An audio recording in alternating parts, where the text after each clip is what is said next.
Δεν θα χρειαστώ. Είμαι πανέτοιμος για να κομμάτω Γιάννη. Το ξέρω. Θα πληρώσω, Γιάννη, θα άκουσα το άδειο. Συνάδελφοι, παρακαλώ πολύ να κάνουμε ησυχία να ακούγεται το ομιλητή. Παρακαλώ πολύ. Με την παράκληση.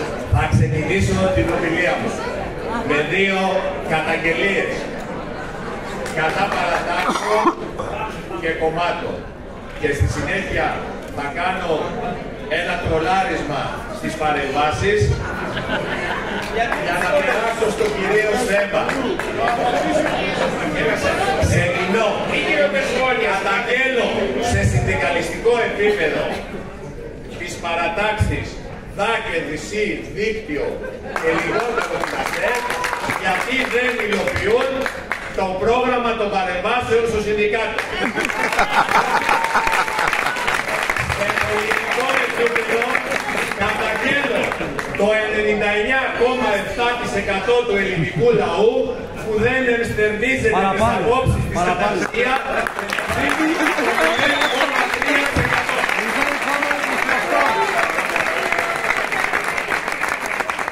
και επειδή ως παλιός και νέος Πασόκος εγώ, όχι όλα τα μέλη της παραταξίας μου, έχω δεχτεί πάρα πολλά ερωτήματα για παλιά στελέχη που πήγαν από εδώ, από εκεί που έφυγαν, που ήταν δικό σας αυτός, δικό σας δεν ήταν και αυτός, λέτε πάρα πολλές φορές.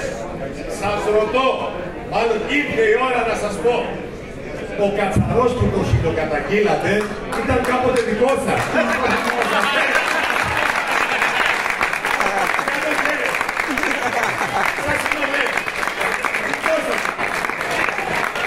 Είμαστε πάτσι τώρα.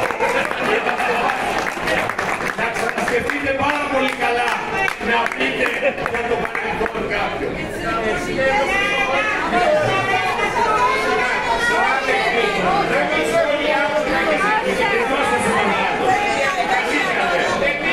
Μου το έχετε εκμυστηρευτήκα.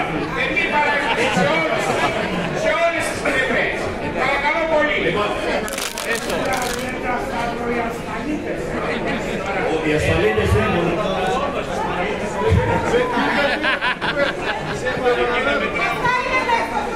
Ήταν, μες στο πρόγραμμα του, μετά το 98 ήταν δικό σας.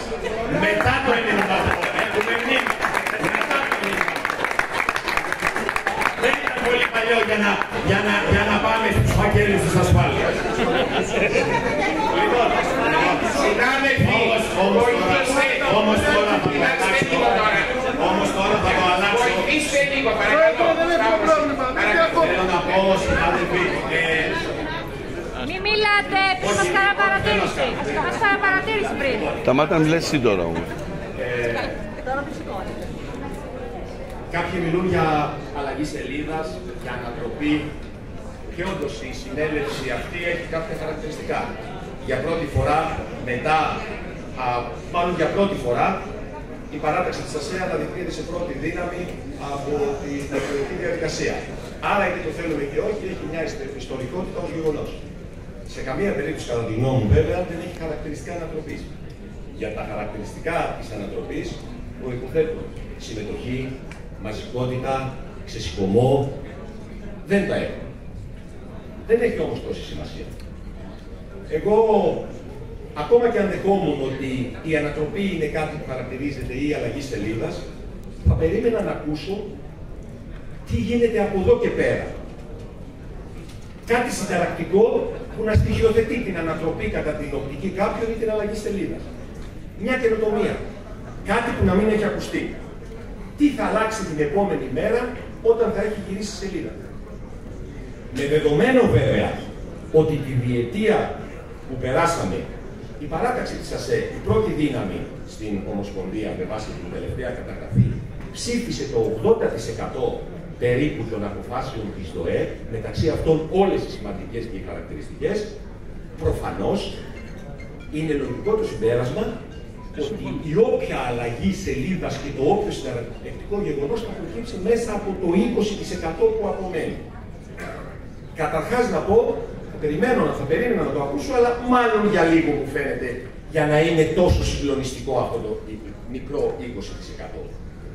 Αντί αυτού, Έχουμε, κατά τη γνώμη μου ασφαλώς και τον υποκειμενισμό μου, ένα ανούσιο βερβαλισμό, ο οποίος στερείται ιδεών, είναι απόλυτα μονότονος, αδιαφορεί για την πραγματικότητα, δεν δημιουργεί προϋποθέσεις συγκλήσεων και ειδονίζεται στη λογική του όλοι σας και μόνοι μας. Αυτό δεν αποτελεί ηγετική δυναμική για να προχωρήσει η επόμενη μέρα, όταν μάλιστα δεν αποτυπώνεται εκλογικά πλειοψηφικά. Γιατί είναι άλλο πράγμα, το ξέρετε πάρα πολύ καλά γιατί είστε έμπειροι, η απόλυτη πλειοψηφία και άλλο η πρωτιά σε μια εκλογική διαδικασία. Αδυνατεί η επιχειρηματολογία να προτείνει λύσεις που να πείθουν. Προτείνει δράσεις που αυτοαναιρούνται. Για λύστε μου την απορία. Πώς γίνεται ταυτόχρονα, ενώ η απεργία αποχή δεν δημιουργεί κατά κάποιους πρόβλημα στους συναδέλφους και είναι απόλυτα καλυμμένοι, την ίδια ώρα κάποια στελέχη και μάλιστα της παράταξής σας να παραιτούνται για να μην υποστούν συνέπειες από τη συμμετοχή τους στην απεργία.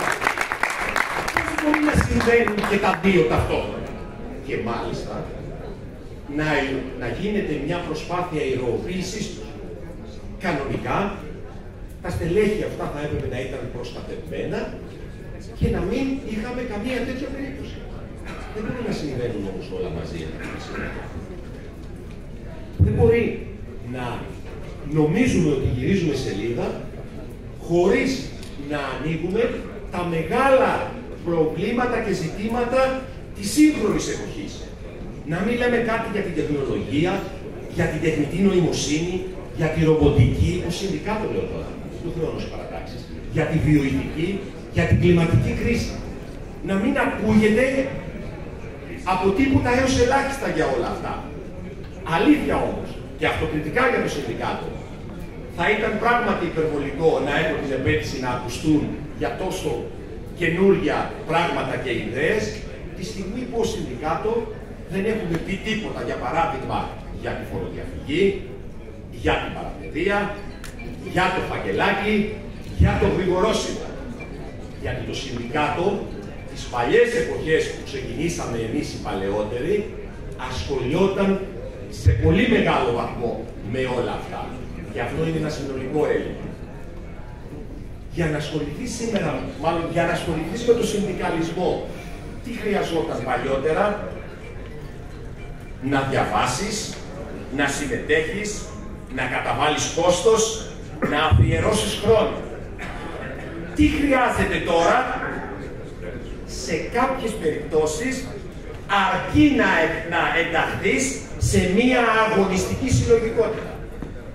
Να πάρεις το παραταξιακό σκονάκι και να το διαβάζεις από το βήμα, πασπαλισμένο με δόσεις οργής, με δυνατή φωνή και αν είναι δυνατόν και με διεσταλμένες κόρες. Για να γίνεσαι πιστευτός και αγωνιστικός. Πολλές φορές, δεν λέω πάντα, πολλές φορές στο μυαλό κάποιον αρκεί αυτό, να τους περάσει στο πάνθεο των αγωνιστών. Και είναι ένα έλλειμμα και πρέπει να το δούμε. Έχουμε επίσης αγωνιστές οι οποίοι για ένα τεράστιο θέμα όπως αυτό της αξιολόγησης δεν μπορούν να καταθέσουν ούτε το αντίτιμο μιας τρίωρης τάσης εργασίας και ζητούν να γίνει μονόρη και μάλιστα να επιπληρωθούν και από το Ταμείο του Συλλόγου.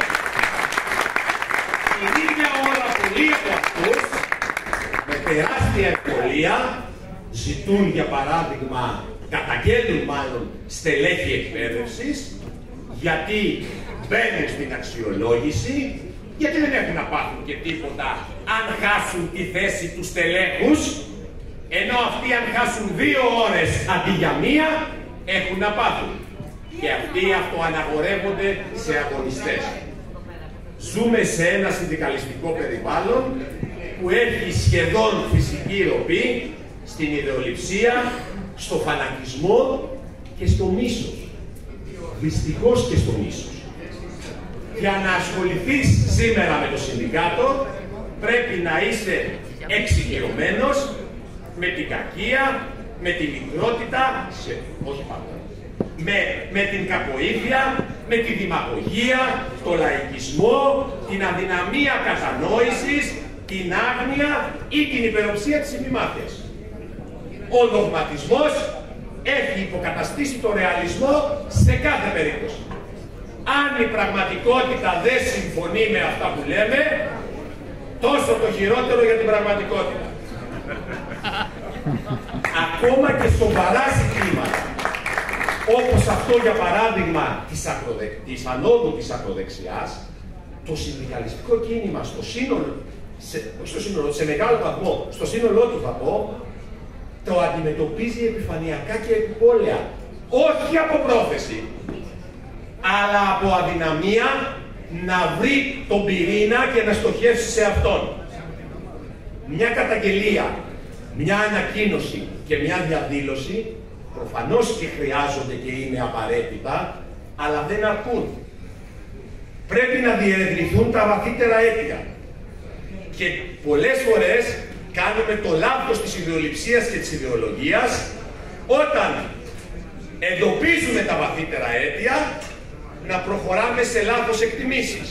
Και για να γίνω κατανοητός, προφανώς και η παγκοσμιοποίηση έχει δημιουργήσει στρατιές αποκλεισμένων οι οποίοι είναι είτε χαμηλών προσόντων είτε ένα επιστημονικό προλεταριάτο το οποίο δεν έχει δουλειά, το οποίο δεν έχει προοπτική, το οποίο δεν έχει δικαίωση. Όλο αυτό τροφοδοτεί το κομμάτι της ακροδεξιάς, το τροφοδοτεί χωρίς να είναι ακροδεξιά, αλλά όταν εντοπίζουμε το πρόβλημα, προτείνουμε ως λύση την αντιπαγκοσμιοποίηση. Δηλαδή, την επαναφορά στο κράτος, στα κλειστά σύνορα και σε όλα τα υπόλοιπα. Και βλέπω κάποιους να προσδιορίζονται ως προοδευτικοί και να μιλούν κατά της παγκοσμιοποίησης, η οποία τι είναι επί της ουσίας να δούμε?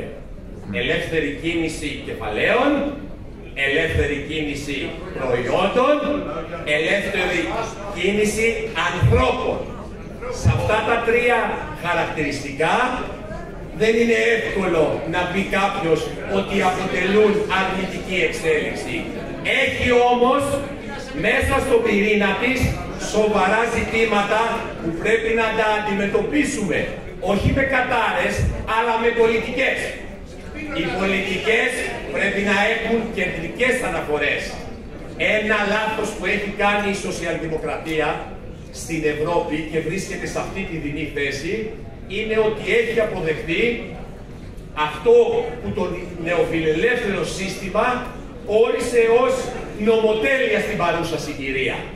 Ποιο δηλαδή? Το ότι οι άξιοι με την έννοια των ικανών προχωρούν και οι υπόλοιποι μένουν πίσω.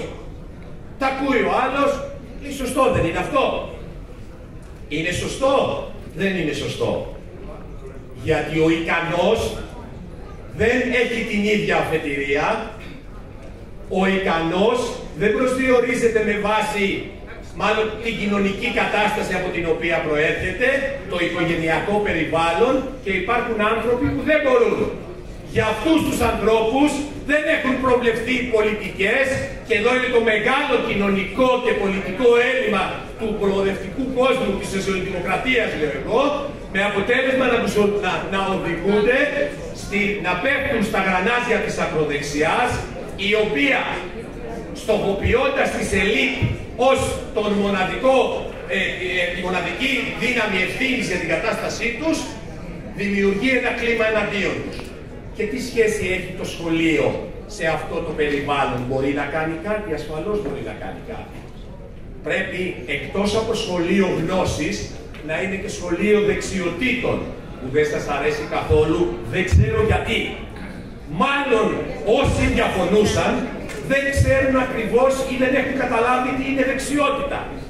Το σχολείο πρέπει το μικρό μαθητή, τον αυριανό πολίτη, να τον ενδυναμώσει για την επίλυση, να τον κάνει ικανό για την επίλυση σύνθετων προβλημάτων, να αποκτήσει κριτική σκέψη και ανάλυση, να αποκτήσει δημιουργικότητα και αυθεντικότητα, να μπορεί να διαχειρίζεται το ανθρώπινο δυναμικό, να έχει συναισθηματική νοημοσύνη, να αποκτήσει ικανότητες διαπραγμάτευσης, να έχει γνωστική ευελιξία, να μπορεί να συνεργάζεται, να μπορεί να προσαρμόζεται, να μπορεί να επικοινωνεί, να μπορεί να αναλαμβάνει πρωτοβουλίες.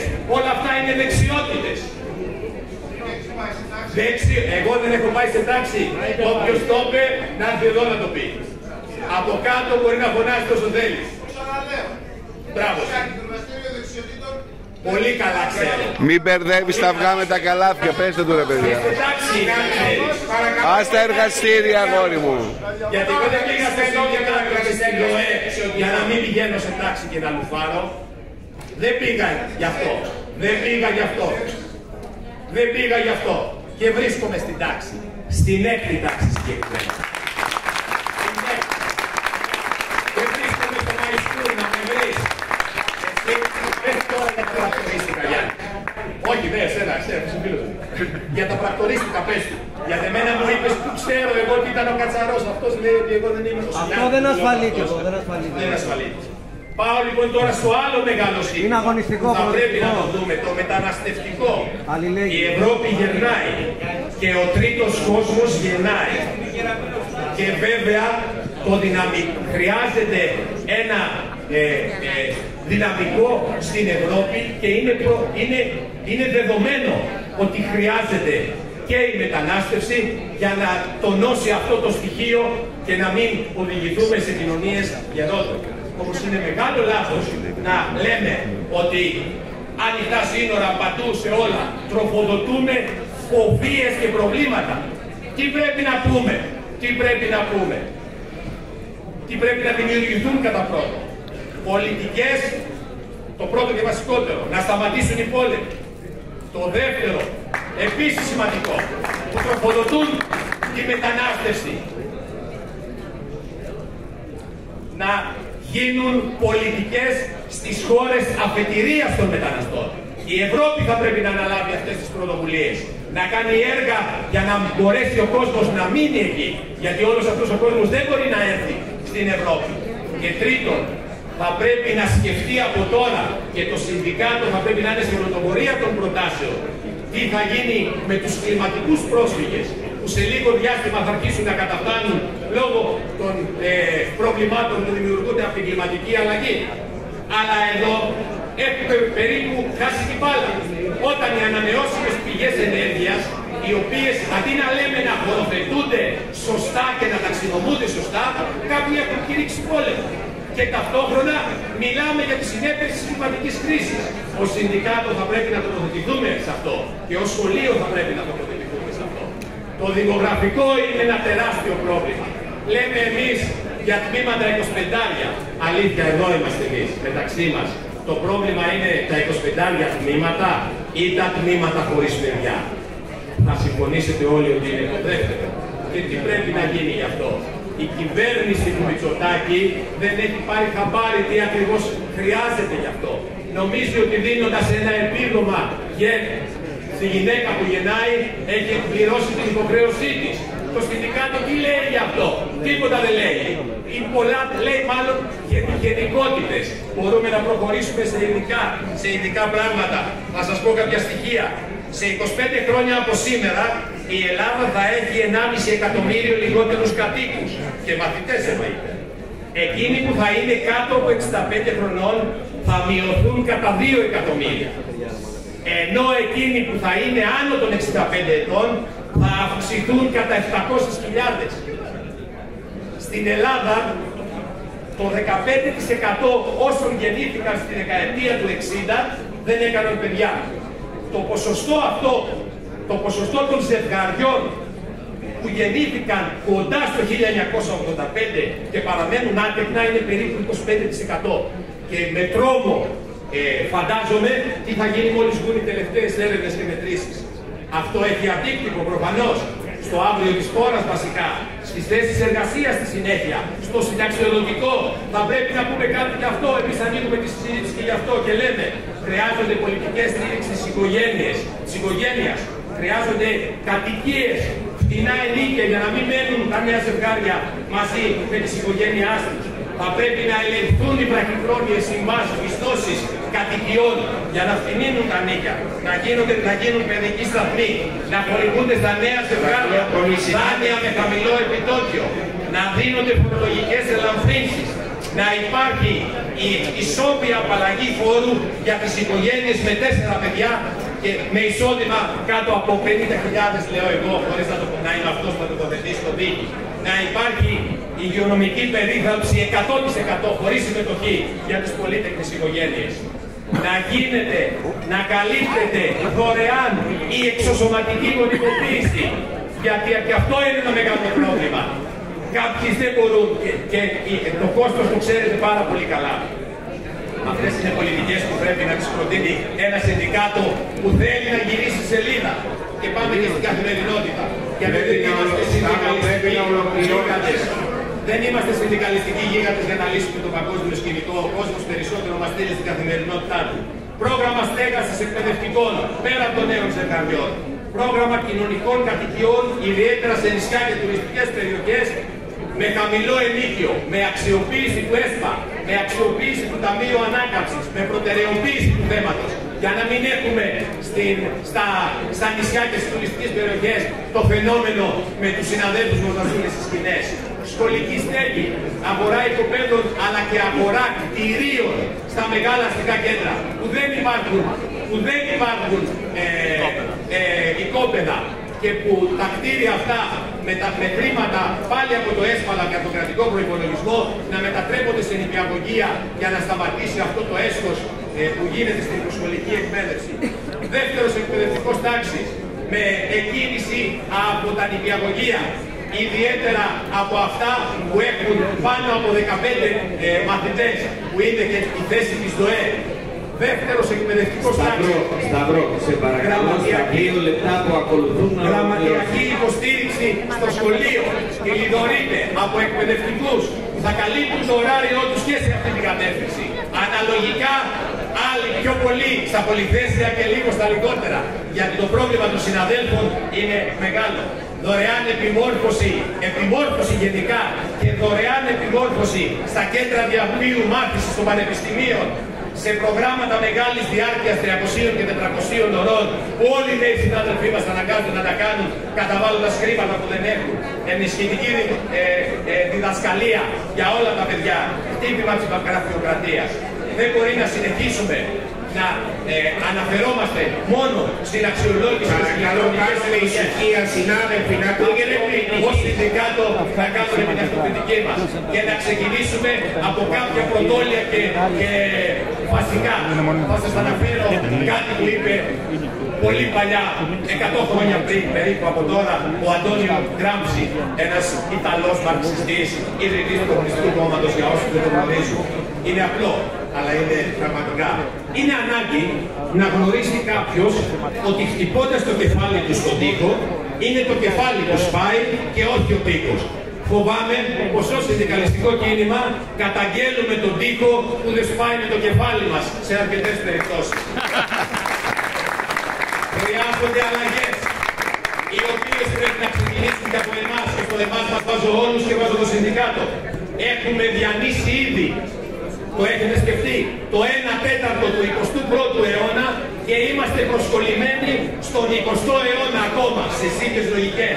Ο κόσμος προχωράει χωρίς εμάς και πρέπει να το δούμε. Και κλείνω με μία ευχή, για να γίνουμε όλοι περισσότερο χρήσιμοι. Πρέπει να κοιτάμε προς τις επόμενες γενιές και όχι προς τις επόμενες εκλογές.